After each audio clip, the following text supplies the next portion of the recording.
Good morning. Good morning. Great to see you. How are you? I am very well, my friend. How are you? Doing well. Thank you very much. So let us start. So hello, everyone, again. It is my distinct privilege today to introduce our final keynote session for this symposium featuring an individual who has served as an important inspiration for us at the Central Bank of Armenia on this journey to develop a prudent risk management approach to price stability. This individual, of course, is Larry Summers, who doesn't need any introduction, so I will only say a few words. So Larry Summers is a Charles W. Eliot Professor, University Professor, and the President Emeritus of Harvard University, and Wheel Director of Mozaffar Rahmani Center for Business and Government at the Kennedy School. During the past 3 decades, he has served in a series of senior policy positions in Washington, D.C., including the 71st Secretary of Treasury for President Clinton, Director of the National Economic Council for President Obama, and Vice President of Development Economics and Chief Economist of the World Bank. Larry, I'd like to express my thanks for inspiring us over the past several years to reflect deeply on what constitutes a sensible and prudent approach to monetary policy amid heightened uncertainty and significant risk. In particular, we are grateful for the feedback you provided us back in July, which have helped guide our development and journey since then. Later in this session, my colleagues Armen Nurbekian and Douglas Luxton will respond to 2 questions that you asked us in July, which related. One was about open economic considerations in the new framework, and the second one was how a scenario-based approach might have worked in a period where downside risks were more serious, such as global financial crisis and after recovery period after that. Before handing it over to you, I'd like to very briefly provide a bit of context for our audience about our novel framework for a prudent risk management approach of monetary policy, which we refer as FPAS Mark II.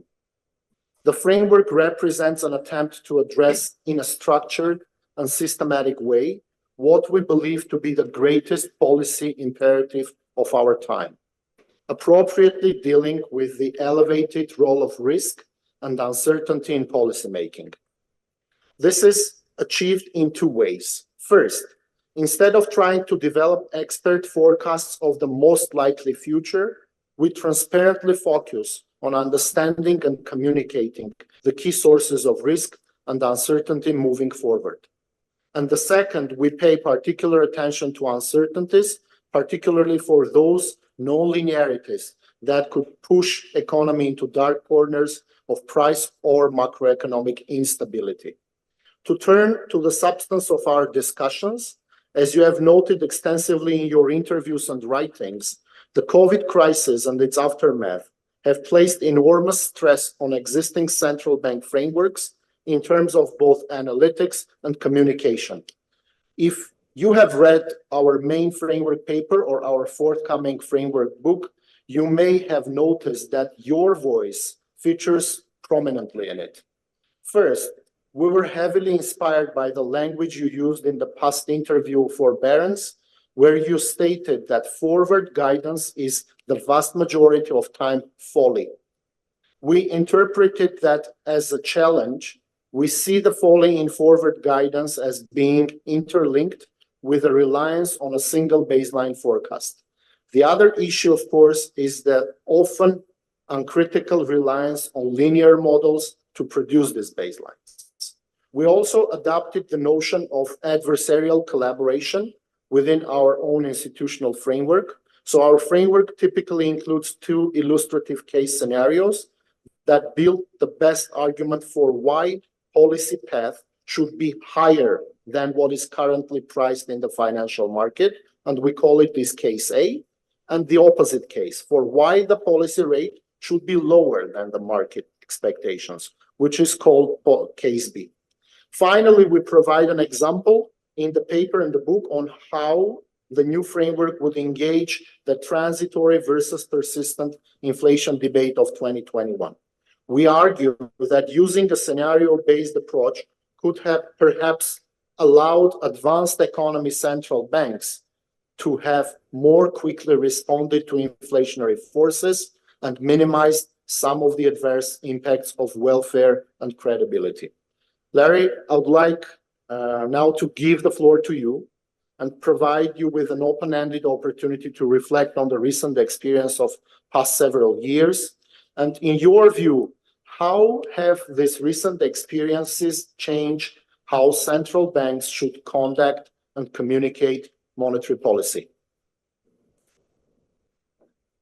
Let me thank you very much for including me in this symposium. Express my gratitude to you for the chance to provide you some input as you worked on this important document. Share a strong sense that the work you do is immensely important for your country, because sound, well-financed money and finance cannot make a country rich, but mismanaged finance can make a country poor. And so in some ways, it is the lot of central bankers to be like anesthesiologists. When I go for my surgery, there's no such thing as a great administration of anesthesia. But if the anesthesiologist becomes highly prominent, it's not probably because something good has happened, but it's because of something unfortunate that has happened. Nonetheless, the development of better anesthesiological practice contributes greatly to the preservation of human health. And in the same way, more robust, more reliable central bank frameworks seem to me to be very important. I'm also very much aware of the dangerous part of the world in which you live, and your ability to step apart from the immediate and political to do so serious a piece of work seems to me to be something that is highly commendable.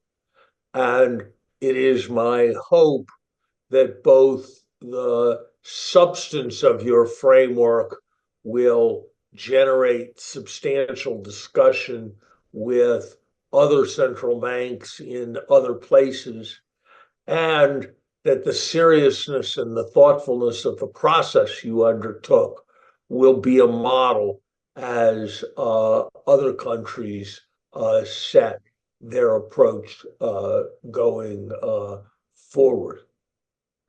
I am struck as a general theme by an epistemological point, which is that all of us, in thinking about macroeconomic policy, need to operate with enormous humility. There are different words for it. One can think in terms of unknown unknowns. One can think about shock uncertainty, parameter uncertainty, model uncertainty as all being elements of the system. One can think in terms of Frank Knight's celebrated distinction between risk and uncertainty. All of it is one can think of Nassim Taleb and many others' emphasis on factales and the non-normality of distributions. All of it is in common service of the broad idea of epistemic humility. We don't know, and we don't fully know all that we don't know. This is brought home to me by one of the many mistakes I have made in life. I remember being of the view in the 1980s that the liquidity trap was some kind of historical curiosity of primary interest to economic historians and without future relevance. And then Japan happened. And then the financial crisis and the zero lower bound happened.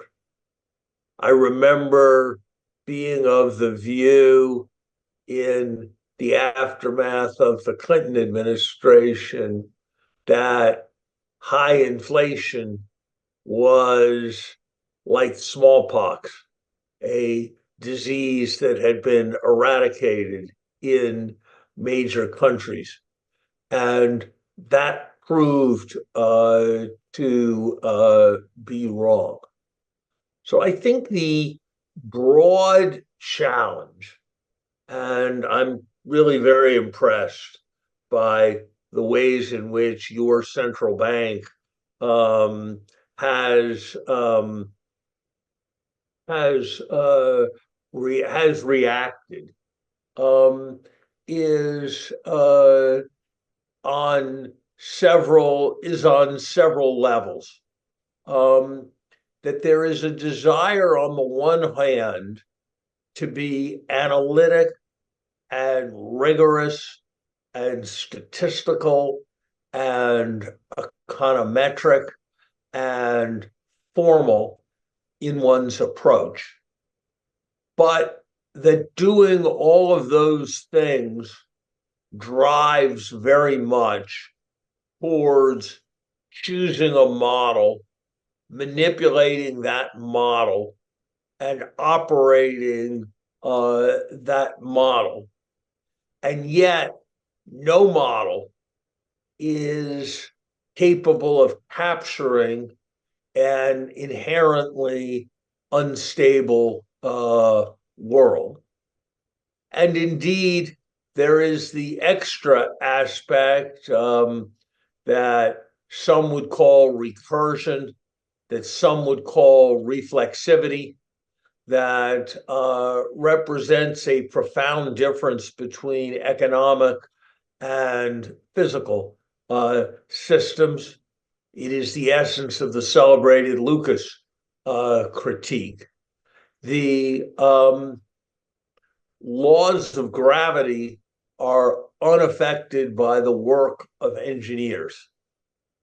The laws of economics are affected by economic policies, economic policy choices, and how they influence how they influence the behavior and the formation of expectations. And so it is the challenge, it seems to me, to respond to those realities and yet not throw oneself back simply on the idea that there will be wise people who will scratch their beards and then say what is to be done, because no model or framework can work. And so I think of the task that you have been engaged in as recognizing this profound need for humility, while at the same time still having method, framework, and formality. From that perspective, I'm impressed by three aspects of your work as I understand it that correspond with things that I have always tried to do as a decision maker, though I think you have brought a degree of formality to the exercise that goes beyond things that I have ever been able to do. I think that you are very right and important in your emphasis on scenario planning. We don't know. We don't know what is going to happen. We don't even know what the distribution of possible outcomes are. The systematic use of multiple scenarios and the desire to formulate policies that are robust against all scenarios seems to me to be something that is very important. It is not the same thing as the point about tails, but it is related to the point about tails. And it is, of course, connected to wisdom about private sector financial practice. There is the old story about the guy who has a strategy. He goes to the casino with $10,000 and he plays until he either has $11,000 or has $0. And he reports back to his wife that he has used his strategy 5 times, and each time he has won $1,000. And he concludes that he has a foolproof strategy for making $1,000, that he has empirical evidence of a Sharpe ratio of infinity, and that he now needs to go 10x on this strategy and increase the frequency with which he plays. That illustrates the danger of failing to recognize nonlinearities, of failing to recognize a full range of possible scenarios. So I think your emphasis on scenario planning is something that I would very much salute. A second aspect of your framework that I would very much salute is the adversarial aspect, the attempt to probe possible error. There are many decisions that have the character of decisions as typically portrayed in decision analysis textbooks. Should I choose option A or should I choose option B. Should I undergo surgery? Should I not undergo surgery? Should we go to war? Should we not go to war? Should we initiate this program? Should we not initiate this program? But there are also many, many decisions in life that are best characterized as exercises in calibration. Where should we set a policy interest rate? How much money should we devote to R&D spending or some other worthy cause? How long should we allow ourselves to prepare a given report? In all of these cases, one is seeking to optimize a variable that, broadly speaking, is continuous. It is one of the most fundamental theorems of the calculus that at a maximum, the first derivative is zero, or that at the top of a hill, whichever way you turn, you go down. That means that if the arguments for moving up are stronger than the arguments for moving down, you are not at a maximum. And so attempting to pose both the considerations for more and for less, for higher, for lower, and to verify that they seem to be in equipoise as best one can make a judgment, seems to me to be very much something that is appropriate and is a valuable contribution to the policy process. The third thing I would say is, and I think that your movement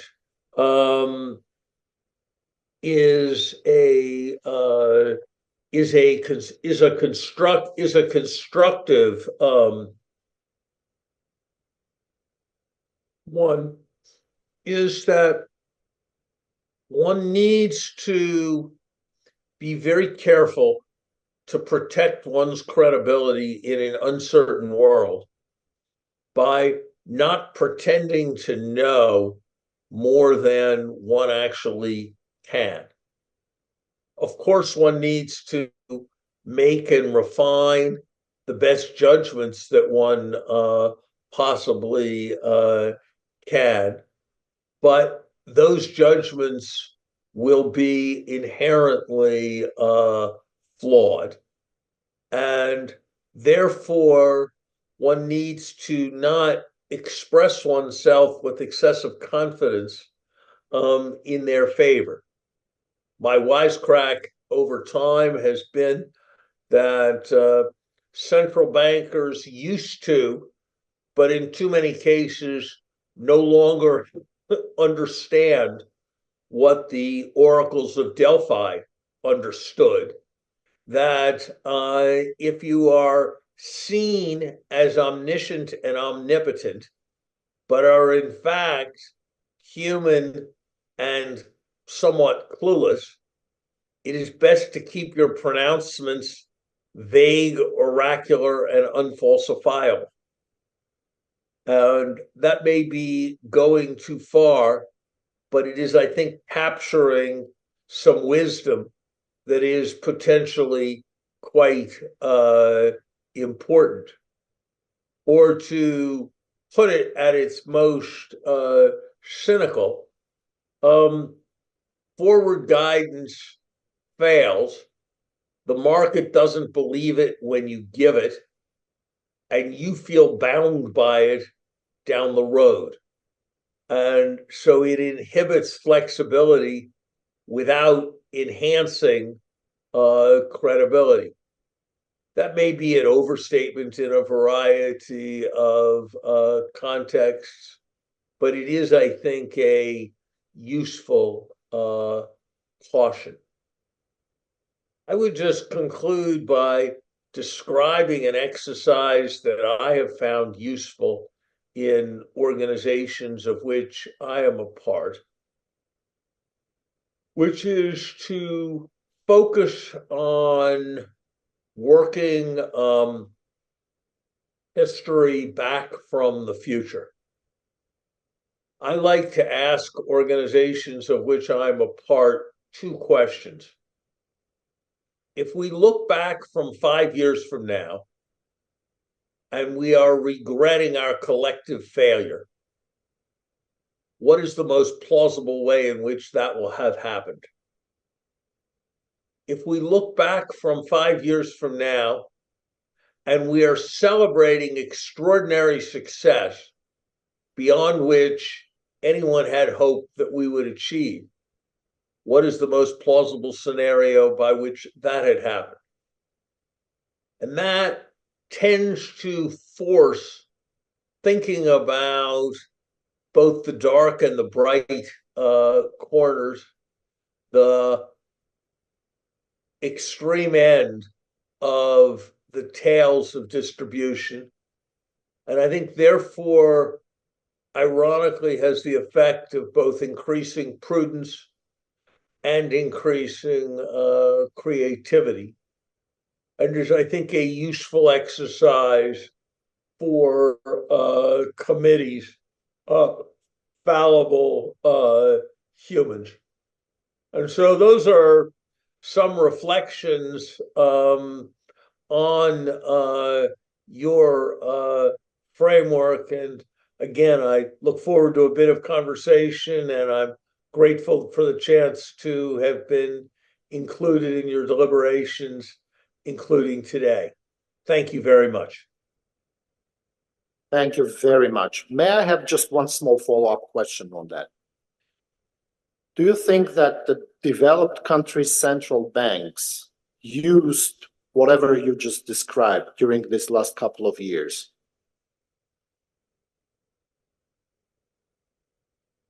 And do you think that our framework could be useful for them in thinking about the problems? I think that they have,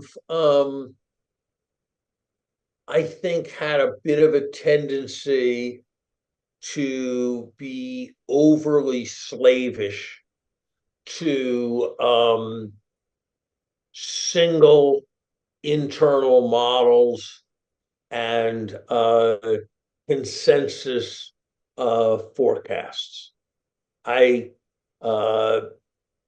Something I got very right, I think it's fair to say, is the degree of inflation that the United States suffered in the aftermath of the massive fiscal stimulus and COVID several years ago. I think that central banks would have done a better job if they had perceived that risk in a more salient way. And I think if they had engaged in more adversarial process and they had put more emphasis on a multiplicity of scenarios that considered how their base case views could be wrong, I think they would have been less prone to make that kind of error. I think in a similar way, with respect to financial stability, the linear mechanical character of stress testing has tended to impart an excessive bias towards optimism with respect to the risk of financial crisis. So I think the ideas that you're introducing and the types of approaches you're recommending are useful in those regards.